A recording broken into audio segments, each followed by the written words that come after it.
आज तक के 145 साल के क्रिकेट इतिहास में आज तक किसी ने चाइना मैन और लेग ब्रेक नहीं की है। 1 महीने बाद ऐसा हुआ कि मेरा ये हाथ उठना बंद हो गया। मध्यम वर्गीय परिवार ज़्यादातर फेवर नहीं करता है म्यूजिक, क्रिकेट या अन्य चीज़ों को।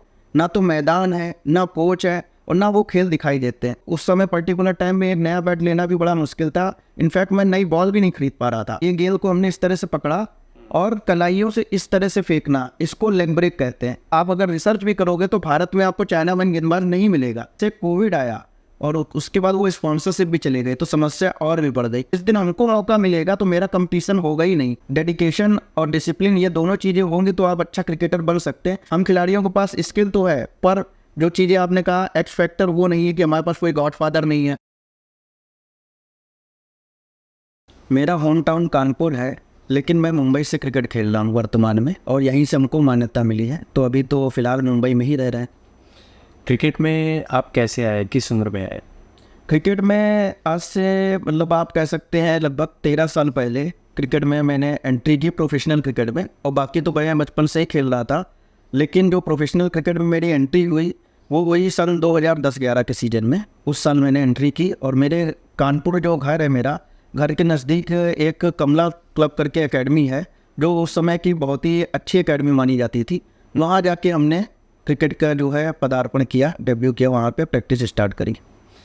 देखिए, आपके बारे में एक घटना सुनी है मैंने कि आपका एक्सीडेंट हो गया था जब आप क्रिकेट की कोचिंग के लिए जा रहे थे। जी, वो क्या कहानी है?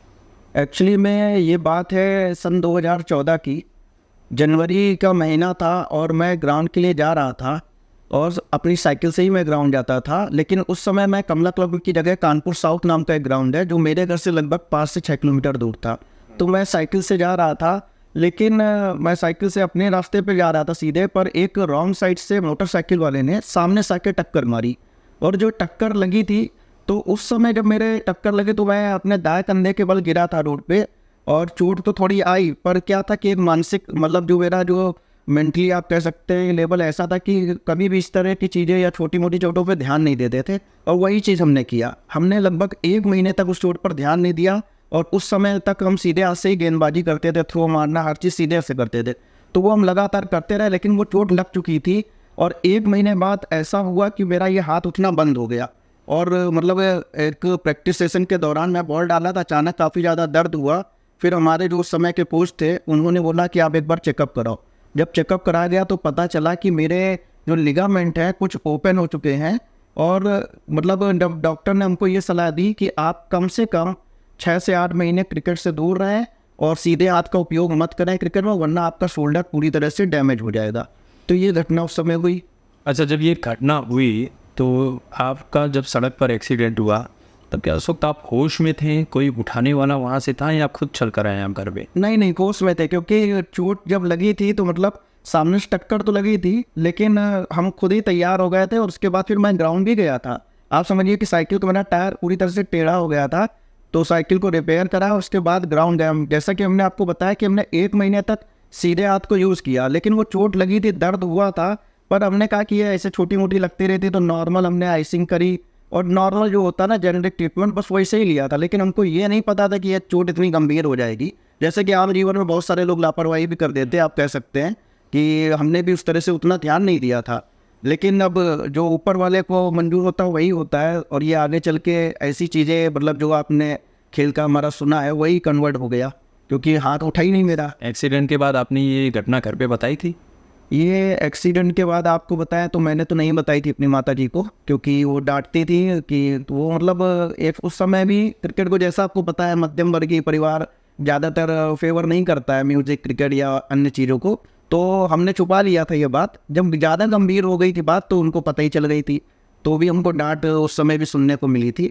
लेकिन फिर भी जो करना था, क्योंकि क्रिकेट में जो मेरा लगाव था, जो रुचि है, तो वो ये सब चीज़ें चोट मायने नहीं रखती हैं। और आज भी कई चोटें मेरे लगती हैं गंभीर, लेकिन ये दर्द आप कह सकते हैं ना कि जब आप अपने लक्ष्य के लिए आगे बढ़ रहे हैं तो ये सब चीज़ें आती हैं, तो इसको हम खुशी से महसूस करते हैं कि चलो कुछ अच्छा कर रहा है इसलिए हुआ। तो उस वक्त भी हमने बताया नहीं। आपने कहा कि फैमिली वाले सपोर्ट नहीं करते हैं बाकी खेलों के लिए, उनका मकसद यही होता है कि लड़के की सरकारी नौकरी लग जाए, हाँ ज़िंदगी संवर जाएगी। हाँ। तो क्रिकेट की प्रेरणा आपको कहाँ से मिली? किसने क्रिकेट खेलने के लिए आपको प्रेरित किया? अब क्रिकेट के लिए तो हम आपको बताएं कि जब मेरा जो घर है कानपुर में, वहाँ उस घर के सामने एक सरकारी स्कूल है। तो एक आप कह सकते हैं कि एक एटमॉस्फेयर, अगर आज के टाइम में आप किसी भी बच्चे से पूछोगे किसी भी और खेल के बारे में, तो सच सही मायने में यही है। क्योंकि अब हम इतना ज़्यादा खेलते हुए मैच्योर भी हो गए, इतना नॉलेज भी हो गया है, तो हमको खुद एहसास होता है कि अन्य खेलों के लिए हमारे पास हमारे देश में संसाधन नहीं है, ना तो मैदान है, ना कोच है, और ना वो खेल दिखाई देते हैं। तो बचपन से हमको केवल क्रिकेट ही दिखाई देता था, क्योंकि घर के सामने जो ग्राउंड है हमारे, वहाँ टेनिस क्रिकेट होता है। गवर्नमेंट का ग्राउंड था, वहाँ हम लोग टेनिस क्रिकेट खेलते थे, और कोई खेल तो दिखा ही नहीं। और रुचि फिर बढ़ती चली गई, और इस मतलब आप कह सकते हैं इस कदर बढ़ गई कि जुनून था। और ये जो एक्सीडेंट हुआ उसके बाद भी जब हम रुके नहीं और जो चीज़ें करी वही आगे चल के मतलब आप कह सकते हैं इतिहास बनी, और लोगों को मतलब और भी ज़्यादा आकर्षित कर गए कि ये क्या हो गया। क्रिकेट खेलने के लिए देखिए अच्छे खासे पैसे लगते हैं। जी जी आप चाहे बॉल खरीदें, जी किट खरीदें, स्टम्प खरीदें या बैट खरीदें, जो भी चीज़ें रिलेटेड होती है, ज़रूरत होती है। जी। तो क्या आपकी फैमिली कंडीशन वैसी थी कि आप आगे क्रिकेट को कंटिन्यू कर पाएँ? उसको आपने कैसे कंटिन्यू रखा? जी, फैमिली कंडीशन तो मेरी बिल्कुल भी अच्छी नहीं थी, क्योंकि हमारे फादर तो कम एज में ही नहीं रहे, और माता जी का भी कोई रुझान नहीं था खेल के प्रति। लेकिन हमारा जो जुनून था, और ख़ासकर प्रोफेशनल क्रिकेट के लिए, यानी कि जहाँ ये लेदर की बॉल और पैड्स ये सब चीज़ें लगती हैं, तो वो बस ये था कि करना था हमको। और हम संसाधन की मतलब ये होता है ना, लोग की कमियाँ ढूंढते कि अरे हमारे पास कुछ नहीं है, हम क्या करेंगे। पर हम कोशिश करते हैं जो समस्या है उसके बारे में ना सोच के जो समाधान है, यानी कि जो सोल्यूशन है उसके बारे में सोचे। तो शुरुआत आपको मैं बताऊंगा तो आश्चर्य होगा, शायद बहुत कम लोगों को मालूम है कि मैंने क्रिकेट की शुरुआत एज अ बैट्समैन की। यानी कि मैंने एज अ बैट्समैन 1.5 साल 2 साल जो प्रोफेशनल क्रिकेट खेला है वो एज अ बैट्समैन खेला, जो कि बहुत ज़्यादा मुश्किल था मेरे जैसे परिवार, मतलब जिनके पारिवारिक स्थिति इस तरह की है, जो सामान्य घर से आते हैं। क्योंकि किट बैट उस समय भी 10 साल पहले भी काफ़ी महंगा आता था, खासकर बैट अफोर्ड कर पाना मुश्किल था। लेकिन उस समय की बात है कि हमको जब बैटिंग करना था तो शुरुआती दौर पे मेरे पास पूरा किट था नहीं। तो हमने पता किया कि कौन ऐसे लड़के हैं आसपास जिन्होंने क्रिकेट छोड़ दिया है। तो हमें जब पता चला कि कुछ लोग थे जिनको हम जानते भी थे, उनसे हम मिले। उन्होंने अपने पुराने जो इक्विपमेंट थे, पैड, ग्लव्स, बैट, ये सब लिए। उनसे हमने क्रिकेट को कंटिन्यू किया कमला क्लब में। और लेकिन कंटिन्यू तो किया, पर समस्या होती थी, क्योंकि अच्छा बैट जब नहीं होता था तो जब हम शॉट खेलते थे तो काफ़ी ज़्यादा प्रॉब्लम होती थी, झटके लगते थे ये।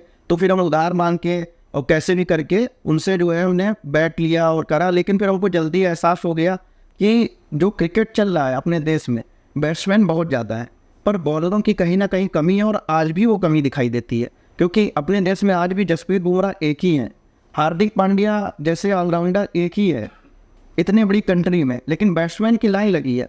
तो हमने बहुत जल्दी रियलाइज़ किया, और फिर हमने ये भी देखा कि हम अफोर्ड कर नहीं पाएंगे ये सब सामान, इतने महंगे बैट। हमने देखा जो हमारे साथ प्रैक्टिस करते तो महंगे महंगे बल्ले हर 3 महीने 4 महीने में लाते थे। पर मेरे लिए तो उस समय पर्टिकुलर टाइम में एक नया बैट लेना भी बड़ा मुश्किल था। इनफैक्ट मैं नई बॉल भी नहीं खरीद पा रहा था। तो फिर मैंने बॉलिंग का सोचा, क्योंकि बॉलिंग में ये होता है कि हर अकेडमी में बॉल दे दी जाती है, आपके पास अगर नॉर्मल जूते भी हैं तो आप बॉल डाल सकते हो। तो मैं वहाँ से ही बॉलिंग ऑलराउंडर बन गया, मतलब बॉलिंग पे ज़्यादा फोकस और बैटिंग पीछे मिलती थी हमें, तो फिर काम हो जाता था। लेकिन ऐसा नहीं लगता कि क्रिकेट के मैच में हमने देखा है जो क्रिकेट खेलते हैं सबसे ज़्यादा वैल्यू बैट्समैन को मिलती है जी। बैट्समैन चौके छक्के लगाता है, लोग उसको देखते हैं, तालियां बजाते हैं। बॉलर्स विकेट लेता है, लोग खुश तो होते हैं, लेकिन वो वैल्यू नहीं मिलती है उनको।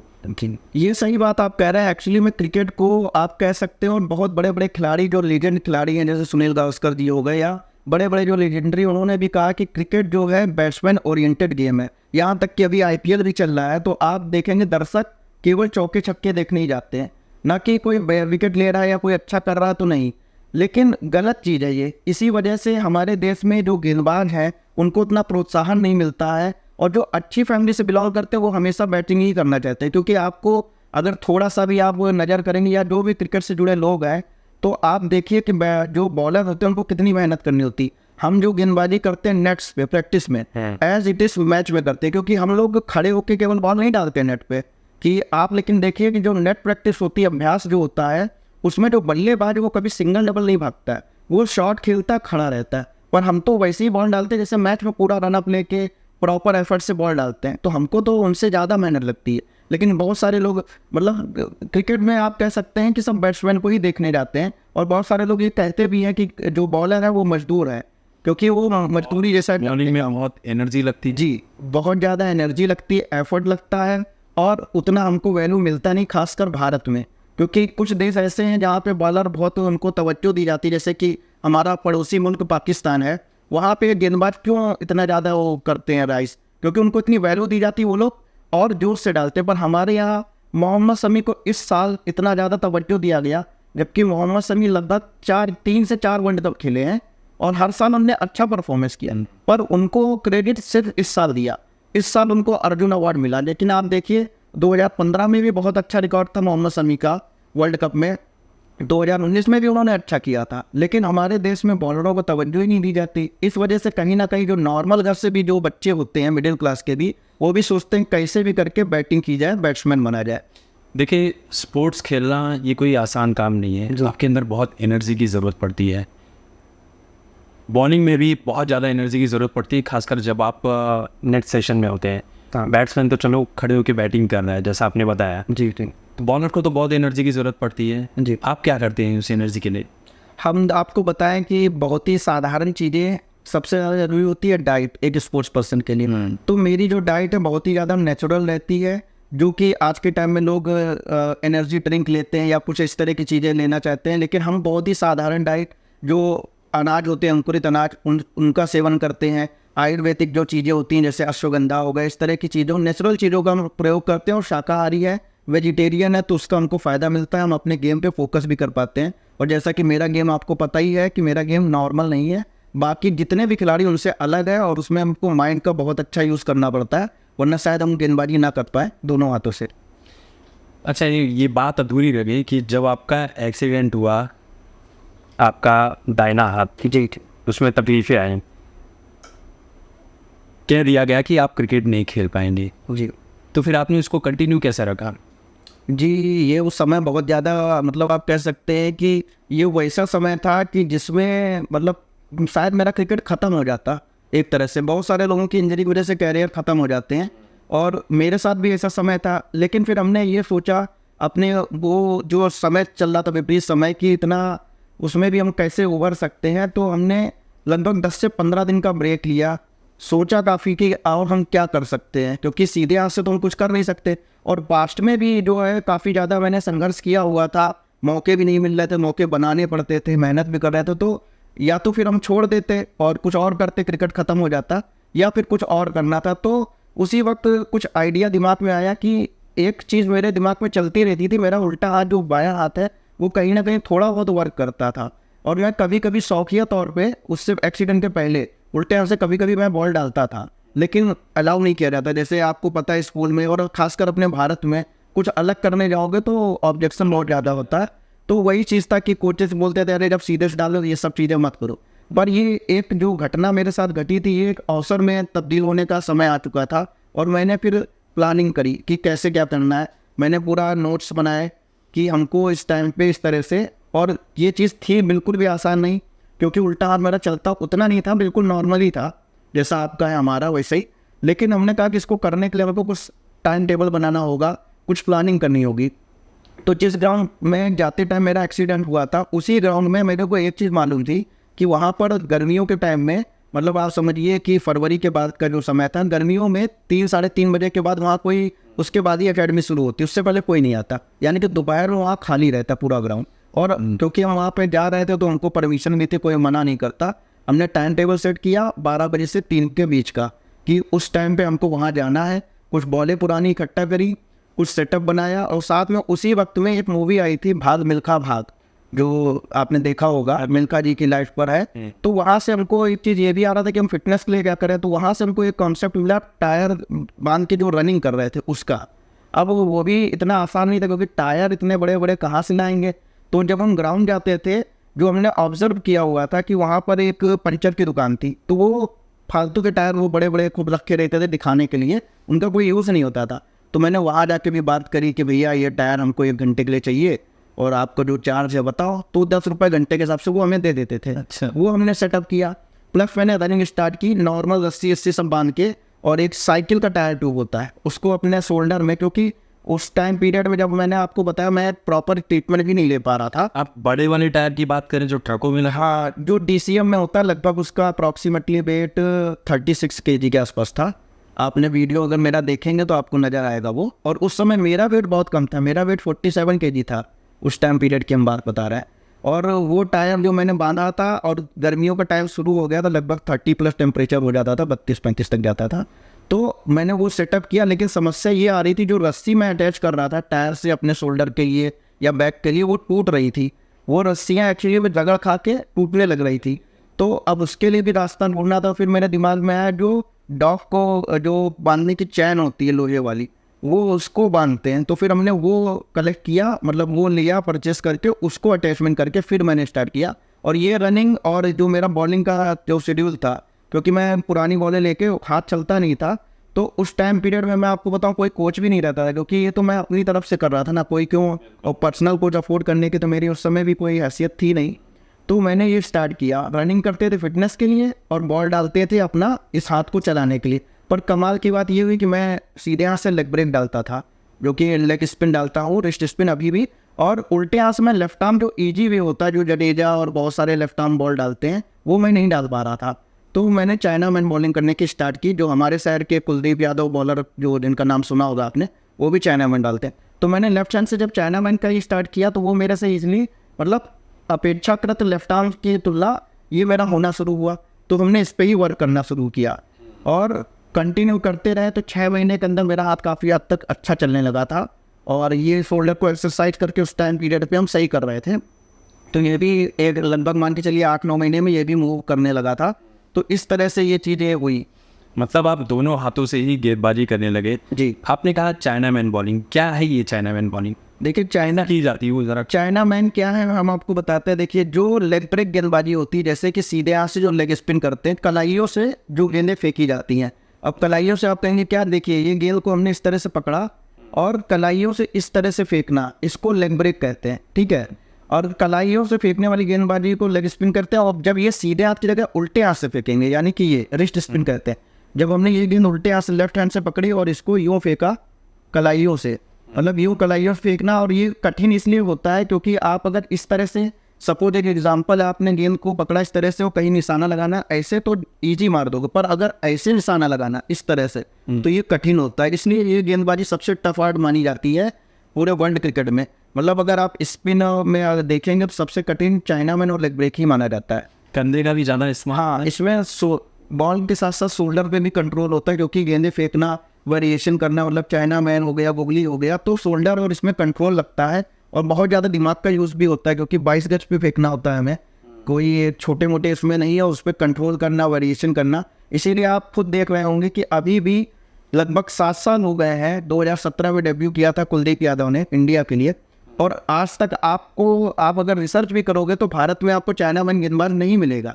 कुलदीप यादव भी, सौभाग्य की बात है कि हमारे शहर कानपुर के हमारे सीनियर खिलाड़ी हैं, और उनने भी हमारा जो चाइना मैन है उसमें सपोर्ट किया काफ़ी।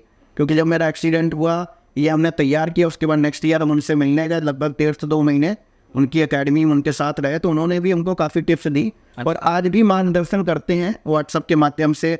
अगर कोई भी बात होती है तो हम उनसे अपना मतलब प्रॉब्लम कंसर्न करते हैं, और वो जब भी फ्री होते हैं, क्योंकि अभी उनका बिजी शेड्यूल ज़्यादा हो गया, पहले ज़्यादा बात हो जाती थी, अभी वो करंट में इंडिया खेल रहे हैं लगातार, तो वो उनको गाइड करते हैं चाइना मैन के लिए। चाइना मैन बॉलिंग जो आप बोल रहे हो, ये मतलब भारत में सिर्फ कुलदीप यादव करते हैं, बाकी कोई नहीं करता? कुलदीप यादव, देखिए कुलदीप यादव का ही नाम आता है ऊपर, करते हैं, लेकिन चक्कर क्या है, मैंने जितने अब तक ऑब्जर्व किया, क्योंकि मैं खुद चाइना मैन करता हूँ और मैं वेरिएशन के साथ करता हूँ, जैसा कि Kuldeep Yadav variation China man साथ गुगली भी मारते हैं।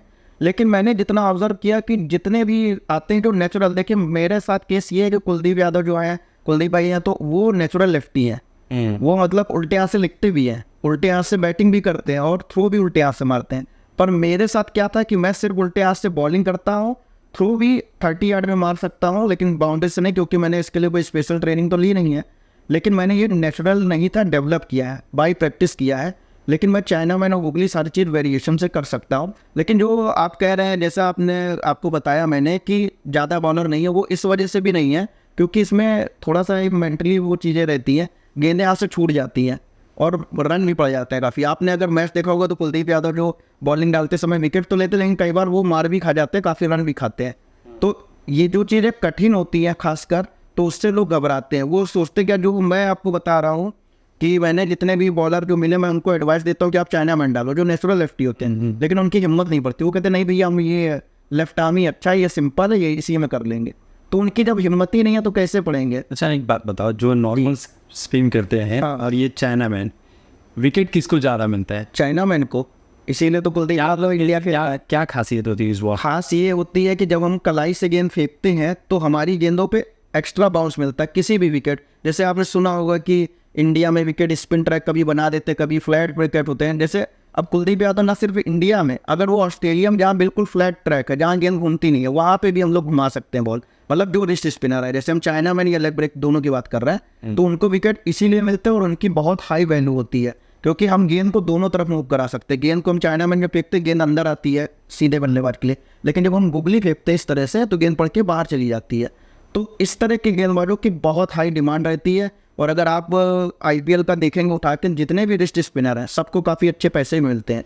आपकी एक वीडियो देखी थी मैंने, और उसमें आपने नीचे लाइन डाली हुई थी चक्कर गिन्नी बॉल। जी, वो क्या है चक्कर गिन्नी बॉल?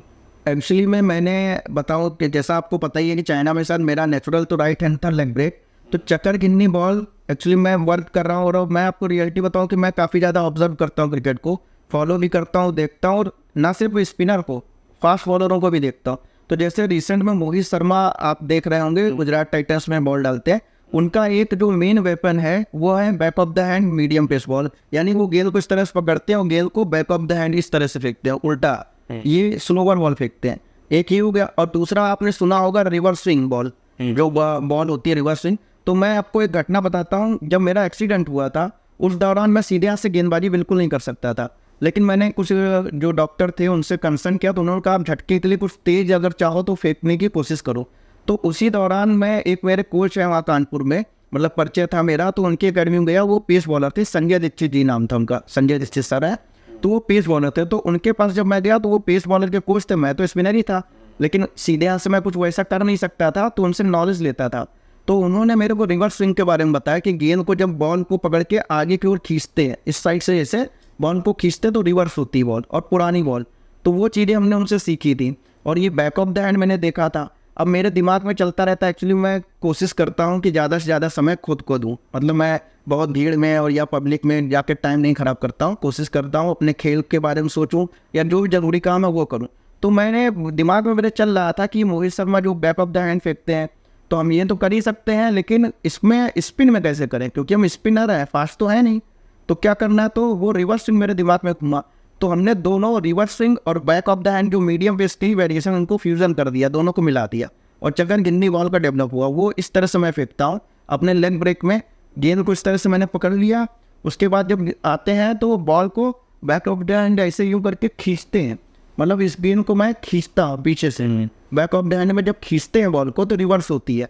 अब इसकी खासियत क्या है आप पूछेंगे, हम किसी भी मतलब विकेट में फ्लैट ट्रैक पे भी गेंद को जब हम रिवर्स से ये बैक स्पिन देते हैं, ये जो मैं बॉल डालता हूँ इसको रिवर्स बैक स्पिन बॉल कहते हैं, और चक्कर गिन्नी बॉल मैंने नाम रखा, क्योंकि ये बॉल आप कह सकते हैं कि मेरा एक ऐसा वेपन है कि किसी भी विकेट पे मैं इसको जब बॉल डालता हूँ तो गेंद पड़ने के बाद बाहर बहुत तेज़ से मूव होती है और बैट्समैन को चकमा दे देते, चाहे वो कोई भी हो। अभी रिसेंट में मैं जहाँ प्रैक्टिस कर रहा हूँ वर्तमान में, जो एकेडमी है आई थिंक स्पोर्ट्स में, वहाँ पे USA के प्लेयर आए थे, स्मिथ पटेल करके, वो करंट में USA जो इंटरनेशनल टीम है वहाँ के प्लेयर हैं।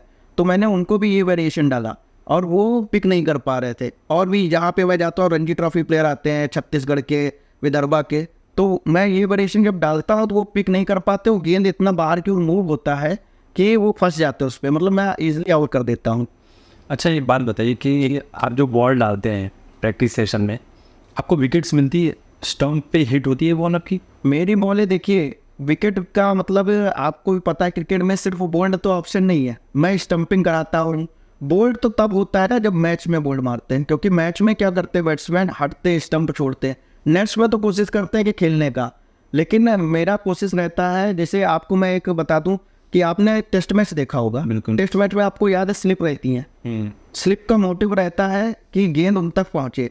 और उसके लिए ज़रूरी होती है आउट स्विंग बॉल, यानी कि गेंद पड़ने के बाद बाहर की ओर निकले, इसीलिए तो स्लिप होती है। अगर अंदर जो बॉलर डालेगा उसको कभी स्लिप की ज़रूरत नहीं है। और ये जो मैंने चक्कर गिननी जैसे बताई, या मैं नॉर्मल जो लेग ब्रेक फेंकता हूँ सीधे हाथ से, ये सब गेंदें आउट गोइंग बॉल होती हैं, यानी पड़ने के बाद बाहर। तो आप एक चीज़ क्रिकेट में याद रखिए, जो बॉलर आउट स्विंग करा लेता है या गेंदें बाहर निकालता है, जैसे आप बोल रहे थे ना कि लेग स्पिन या चाइना मैन को, वो यही इसी वजह से कुलदीप यादव जो विकेट लेते हैं वो गुगली में लेते हैं। गुगली बॉल बैट्समैन से दूर जाती है, यानी राइटी बैट्समैन को जब गेंद पड़ के बाहर की ओर जाती है वो होती है गुगली, और उसी में वो विकेट मिलते हैं। आपने प्रैक्टिस सेशन में जी, जो अभी सीखने वाले लड़के हैं उनको ही गेंदबाजी करते हैं, या कुछ नामी खिलाड़ी हैं उनको भी आपने गेंदबाजी की है? अभी तो आपको हमने बताया, जैसे स्मिथ पटेल करके आए थे प्लेयर हमारे यहाँ एकेडमी में, और जहाँ मैं प्रैक्टिस करता हूँ वर्तमान में, आई थिंक स्पोर्ट्स एकेडमी है मुंबई में, कांदीवली में। और हमारे कोच जो हैं उमेश पटवाल सर हैं, जो कि अगर आप पता करेंगे तो वो नेपाल इंटरनेशनल और अफगानिस्तान इंटरनेशनल टीम के बैटिंग कोच भी रहे हैं। अच्छा। हाँ, और अभी वर्तमान में वो गोवा की जो टीम है, वुमेंस टीम है, उसके भी कोच हैं। और साथ में उमेश सर के पास जितने भी आते हैं बैट्समैन, सब रणजी ट्रॉफी या इंटरनेशनल टीम लेवल के जो प्लेयर हैं वही आते हैं। स्मिथ पटेल करंट में अगर आप चेक करेंगे स्क्वाड, यूएसए की टीम जहाँ उन्मुख चंद भी गए हैं, तो वहाँ वो खेल रहे हैं। और जिनका मैंने अभी नाम लिया, ये अंडर 19 इंडिया जो होती है 2012 में जो टीम जीती थी उसके सदस्य थे। आप कानपुर में कितने दिनों तक रहे जब क्रिकेट खेला करते थे? कानपुर में तो मैं काफ़ी साल रहा हूँ, लगभग आप कह सकते हैं कि 2011 से मैंने स्टार्ट किया, और मुंबई में आया हूँ 2019 में। क्यों मुंबई क्यों आए? कानपुर में मौका नहीं मिला? मतलब अवसर उतना नहीं था? अवसर क्या, मैं सच जो है वो तो यही है कि वहाँ पर उत्तर प्रदेश आता है कानपुर में, और एक ही स्टेट है हमारे पास। और वहाँ पर जब आप समझ लीजिए कि इतना ज़्यादा मतलब जो है पब्लिक है, इतने ज़्यादा खिलाड़ी हैं, और टीम सिर्फ एक ही है, तो वही चीज़ें हैं, वहाँ पर कोई देखने वाला ही नहीं है। वहाँ पर तो आप कुछ भी खेल रहे हो, किसी को कुछ नहीं पड़ा है। हाँ, वहाँ पर वैसा प्रोसेस नहीं है। और मुंबई का जैसा जो इंफ्रास्ट्रक्चर है क्रिकेट का, यहाँ पर परफॉर्मेंस के बेस पे लिया जाता है। यहाँ पर वो चीज़ें नहीं देखी जाती जो बाकी अदर स्टेट में देखी जाती हैं। लेकिन आपने बताया कि आपकी जो पारिवारिक कंडीशन है आर्थिक रूप से, वो उतनी सही नहीं है। जी, कानपुर में ही आपके लिए सर्वाइव करना थोड़ा सा डिफिकल्ट था, तो आप मुंबई में कैसे सर्वाइव कर रहे हैं? क्या करते क्या हैं आप क्रिकेट खेलने के अलावा?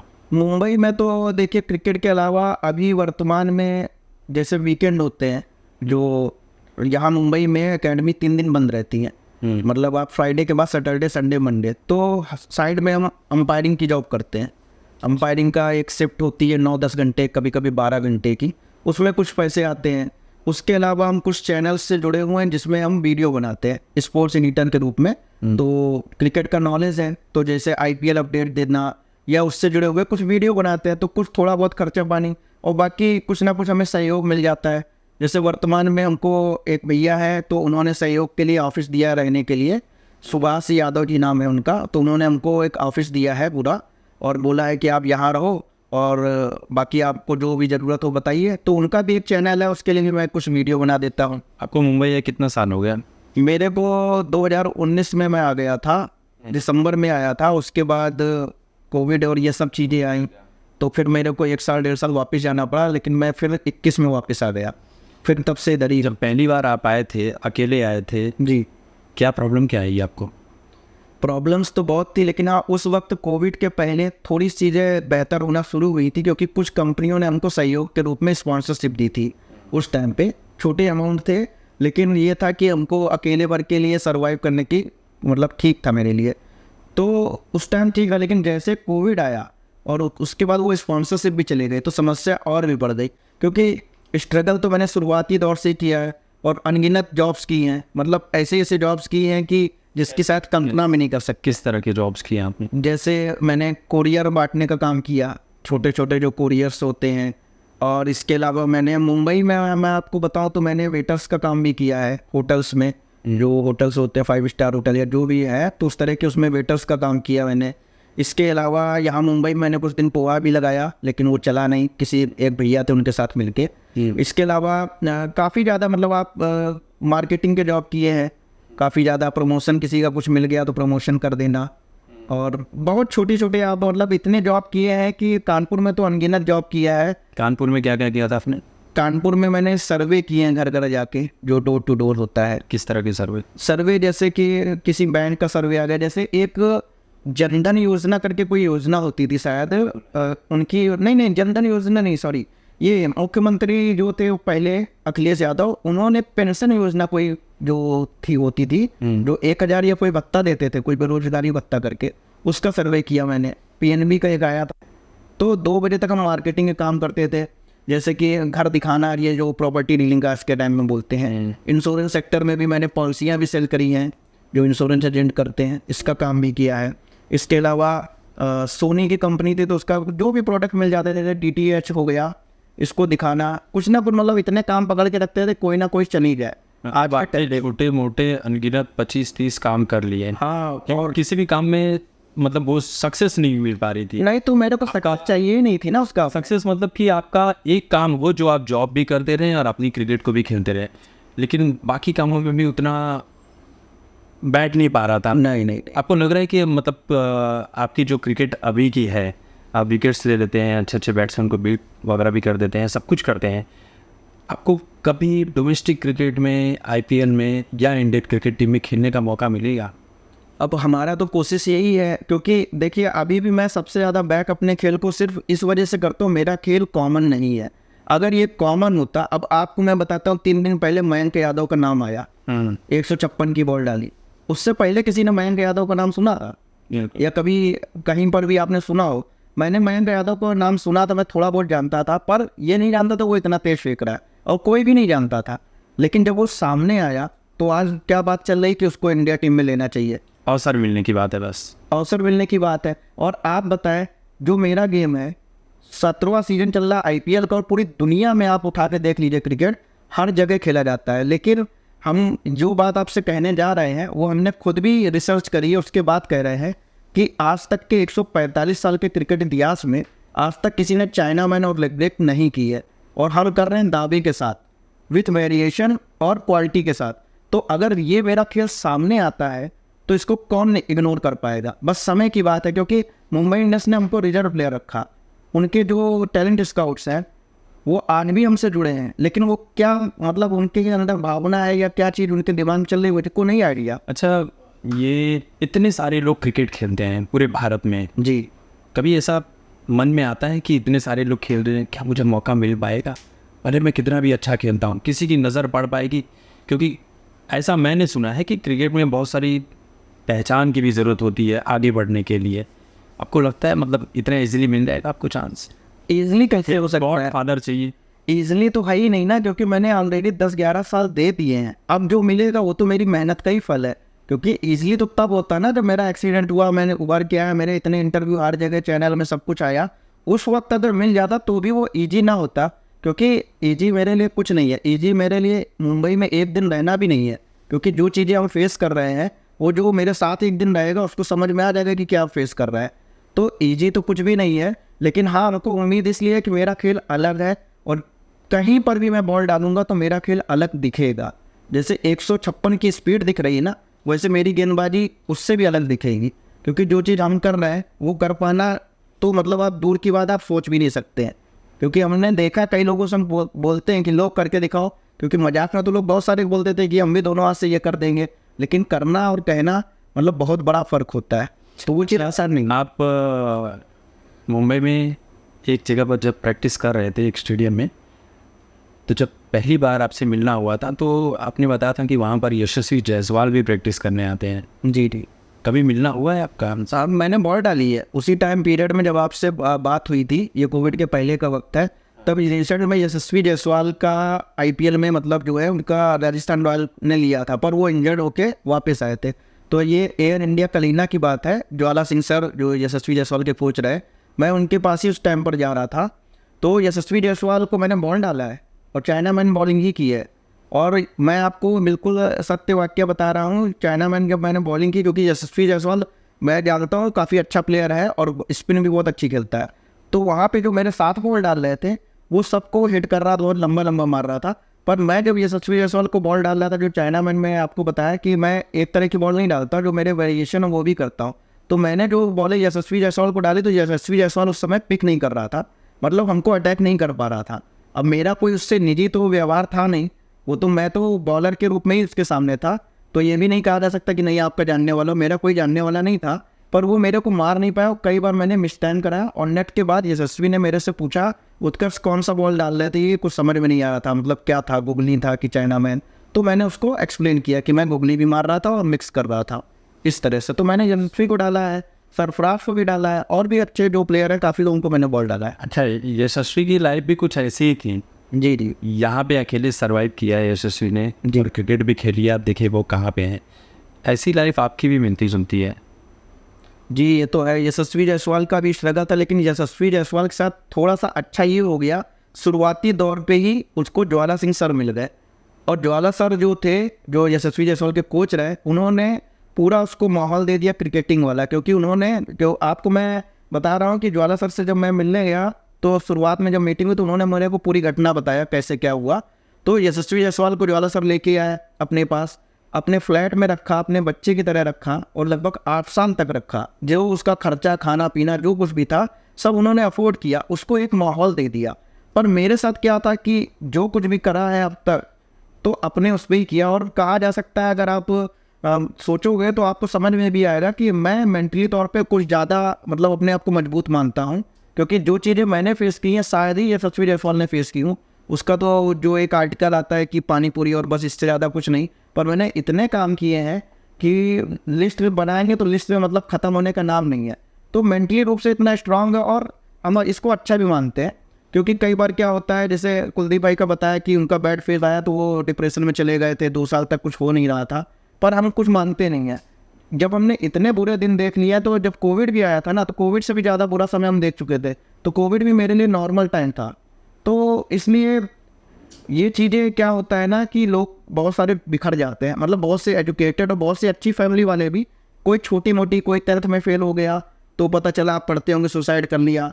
बहुत सारे आज के टाइम में जो मतलब हाईली एजुकेटेड जो है, MBBS कर रहे हैं या BTech कर रहे हैं, तो सुसाइड के कितने केस आते हैं, यहाँ तक कोटा में हम देखते होंगे। तो ये सब चीज़ें क्या होती हैं मेंटली, अगर आपके पास मुसीबत आ रही है, अगर आप उसको पॉजिटिव वे में लेते हो और उससे लड़ते हो, और आप अपनी प्रॉब्लम की जगह सोल्यूशन के बारे में सोचते हो, तो आप मेंटली स्ट्रांग होते हो।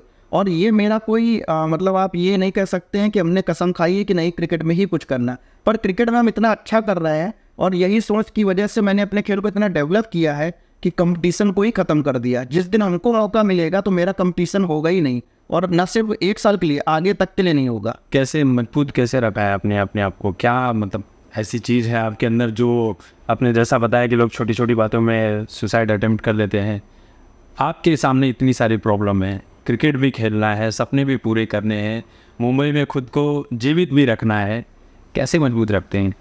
हमने तो देखिए अपने को मजबूत इस तरह से रखा है कि सबसे ज़्यादा चीज़ें कि बहुत ज़्यादा भीड़ में या बहुत सारे लोगों से मिलने से क्या होता है, निगेटिविटी ज़्यादा है लोगों के अंदर। तो खुद को समय ज़्यादा देते हैं, कोशिश करते हैं अच्छी जो बातें हैं, जो अच्छे विचार हैं, सत्संग होते हैं कभी कोई, और मैं कोशिश करता हूँ खुद को मोटिवेट करने की। क्योंकि आज के टाइम में लोग क्या है, संदीप माहेश्वरी जी का सुन रहे हैं, इनका सुन रहा है, उनका सुन रहा है, लेकिन मैं कोशिश करता हूँ खुद को मोटिवेट करने की। और हमको कहीं से भी देखिए होता है ना कि जो लॉ ऑफ अट्रैक्शन होता है कि निगेटिव लोग निगेटिव लोगों को अट्रैक्ट करते हैं, पर हमें पॉजिटिव, तो हम कोशिश करते हैं कि हमको जो पॉजिटिव चीज़ें मिले। जैसे अभी रिसेंट में 12th फेल मूवी आई, वहाँ उसको हमने जब देखा तो हमको वहाँ से भी पॉजिटिव चीज़ें मिली, काफ़ी ज़्यादा मोटिवेशन मिला कि बताइए ऐसे ऐसे भी जब बच्चा जो जिसको UPSC का मतलब फॉर्म तक नहीं मालूम था कि UPSC होता क्या, और वो 12th फेल वाला बच्चा जो मनोज कुमार शर्मा, वो बन गए IAS ऑफिसर। तो जब ऐसा भी हो सकता है तो हमको क्यों हार माननी है। तो हमारी कोशिश यही रहती है कि खुद को मोटिवेट करना, और अच्छी अच्छी जो चीज़ें हैं, हम इसको कहने में बहुत सारे लोगों को शर्म भी आती है, पर हमको कोई शर्म नहीं है। क्योंकि आज का मॉडर्न टाइम है ना, तो लोग MC स्टैन के गाने और ये सब सुनना ज़्यादा पसंद करते हैं, लेकिन मेरे साथ ऐसा नहीं है। मैं सत्संग भी अगर मिलता तो उसको भी सुनता हूँ, जो भी अच्छे विचार है। अगर आपका देखिए इंसान जो है उसका सबसे ज़्यादा स्ट्रांग जो मतलब आप कह सकते हैं पार्ट है, वो है माइंड। अगर आपका माइंड पॉजिटिव रहेगा तो आपके लिए कोई भी मुसीबत जो है ज़्यादा देर तक ठहर नहीं सकती है। इस वजह से अच्छे लोगों की संगत रखिए, और अगर आप संगत नहीं रख सकते तो खुद की संगत रखिए। ज़रूरी नहीं है कि आपको किसी जगह, मेरे बहुत सारे जो खेलने वाले खिलाड़ी हैं या सीनियर्स हैं, उनकी कंप्लेन रहती है, अरे तुम मिलते नहीं हो, तुम बैठते नहीं हो साथ में। तो भैया बैठने से या फालतू के गप्पे लड़ाने से समय बर्बाद होता है। आप अपने समय की वैल्यू को समझें और लर्निंग करें, मतलब चीज़ों को सीखें। जितना ज़्यादा आपके पास नॉलेज होगा, जितना ज़्यादा आपके पास स्किल होगी, उसकी ही वैल्यू है आज के टाइम में। अच्छा, क्रिकेट में 2 तरह की बॉल रहती है जी। एक रेड बॉल है, एक वाइट बॉल। जी, दोनों में सबसे ज़्यादा स्पिन किस बॉल से होती है आपकी? रेड बॉल से। क्यों? क्योंकि रेड बॉल क्या होता है कि वो जो इसका जो चमड़ा होता है वो थोड़ा सा पुराना भी हो जाता है जल्दी। जैसे रेड बॉल से जब बॉल डालते हैं तो वो पुराना होने लगता है चमड़ा, और उससे फिर क्या है कि विकेट से मदद मिलती है। और रेड बॉल ज़्यादातर आप मान के लिए टेस्ट में ही खेली जाती है, यानी कि लंबे फॉर्मेट में। और उसके विकेट नॉर्मल आप देखेंगे खासकर इंडिया में कि थोड़ा सा ड्राई होते हैं, सूखे। जबकि रेड बॉल की जो वाइट बॉल की जो क्रिकेट होती है वो सब फटाफट क्रिकेट होती है। या T20 या आप देखेंगे जो वनडे फॉर्मेट है 50 ओवर का, उसमें 2 वाइट बॉल चलती हैं, दोनों साइड से एक एक बॉल आती है 25-25 ओवर के लिए। और T20 20 ओवर का ही होता है। तो T20 की बॉल अगर आप देखेंगे, वाइट बॉल जो होता है इसका लेदर जल्दी ख़राब नहीं होता और हार्ड रहती। अगर बॉल में हार्डनेस रहेगी तो आप स्पिन नहीं करा पाओगे, और उसके लिए चाहिए स्किन।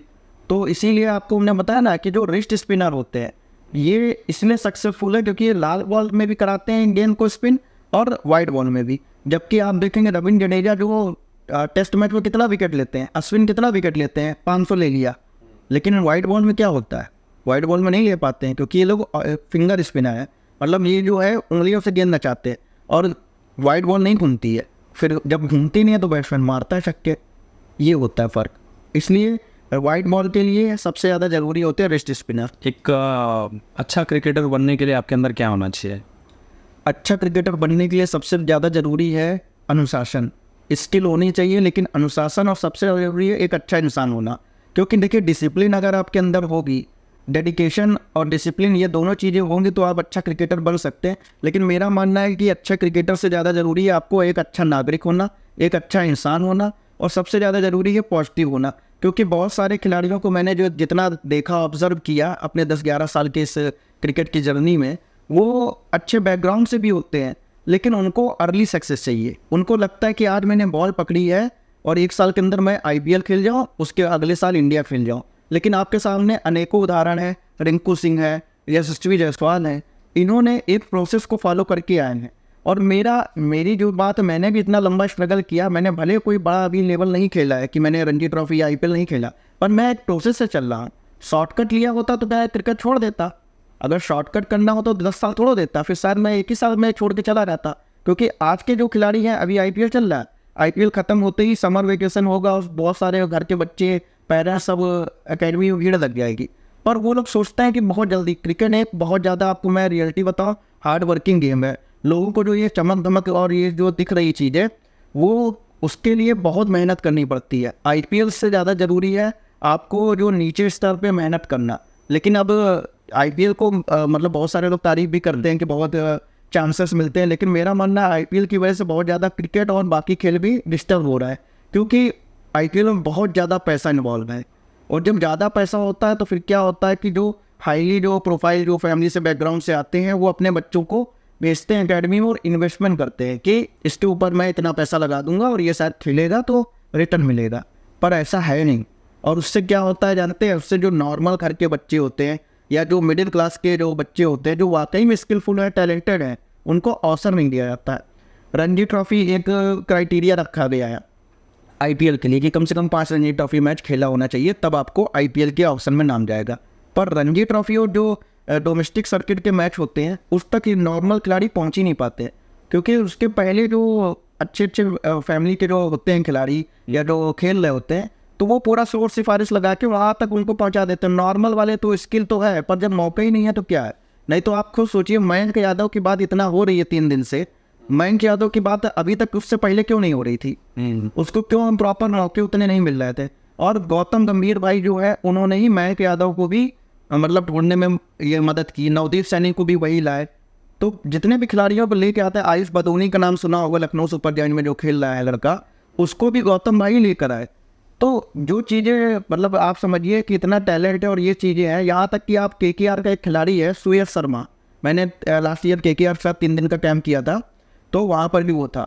सुयश शर्मा दिल्ली से, मतलब दिल्ली का रहने वाला, उसको कुछ भी नहीं खिलाया गया।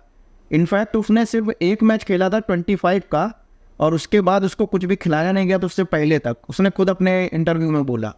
लेकिन उसके जब परफॉर्मेंस या ये टैलेंट स्काउट में नज़र आया, उसको पिक किया गया, उसने अच्छा परफॉर्मेंस किया केकेआर के लिए, बाद में वो रणजी ट्रॉफी खेला इस साल।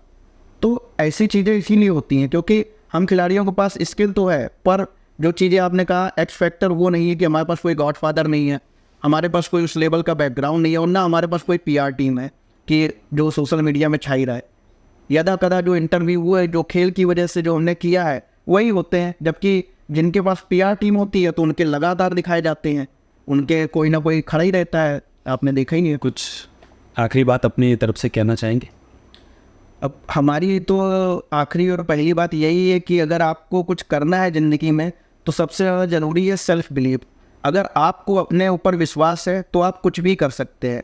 मैं दोनों हाथों से गेंदबाजी कर रहा हूँ, जो नॉट टू पॉसिबल है, मतलब असंभव जैसा है, लेकिन ये तभी हो पाया जब हमने खुद पे भरोसा किया। अगर हम दुनिया की सुनते तो आपको मैं बता दूं 99 नहीं 100% लोगों ने कहा था कि ये चीज़ मत करो, क्योंकि ये चीज़ करोगे तो कोई करता नहीं है। लेकिन आविष्कार भी तो तभी होते हैं ना जब कोई करता नहीं है। अगर आप देख रहे हैं आज के टाइम में बल्ब का आविष्कार या टेलीफोन का या किसी भी चीज़ के आविष्कार, तो वो सब पहली बार तो हुए। तो हो सकता है, और मेरा मानना यही है कि जो अच्छी चीज़ें होती हैं वो समय लेती हैं। बिल्कुल। तो हो सकता है कि समय तो लग रहा है, लेकिन जब ये चीज़ सामने आएगी तो शायद ये इतिहास ही बनेगी। इसलिए मैं कोशिश करता रहता हूँ, और हार मानने का मेरे पास कोई विकल्प है नहीं, और ना मैं हार मानने के बारे में सोचता हूँ। और इंसान तभी हारता है जब वो खुद से हार जाता है। इसलिए अगर आप हारोगे नहीं तो जीत आपकी, मतलब आप कह सकते हैं कन्फर्म है, पक्की है। दोस्तों, आपने उत्कर्ष भाई का ये इंटरव्यू देखा, आपने इनके स्ट्रगल को देखा, क्रिकेट के बारे में थोड़ी बातें हुई। बहुत से ऐसे लोग हैं जो क्रिकेट की दुनिया में छाना चाहते हैं, एक नाम रोशन करना चाहते हैं, अपने परिवार का, अपने देश का बहुत कुछ करना चाहते हैं, लेकिन किसी न किसी कारणों से उन्हें मौका नहीं मिल पाता है। कोशिश तो यही होगी और यही प्रार्थना होगी कि उत्कर्ष भाई को भी कोई सिलेक्टर्स देखे और इनको एक मौका दे, और हो सकता है उस एक मौके में ये कुछ अच्छा कर जाएं क्रिकेट के लिए, इस देश के लिए। क्योंकि मौका तो हर किसी को मिलना चाहिए, और मौका मिलेगा तभी एक अच्छा खिलाड़ी बाहर निकल कर आता है। तो उत्कर्ष भाई, आपका बहुत बहुत धन्यवाद। धन्यवाद, थैंक यू।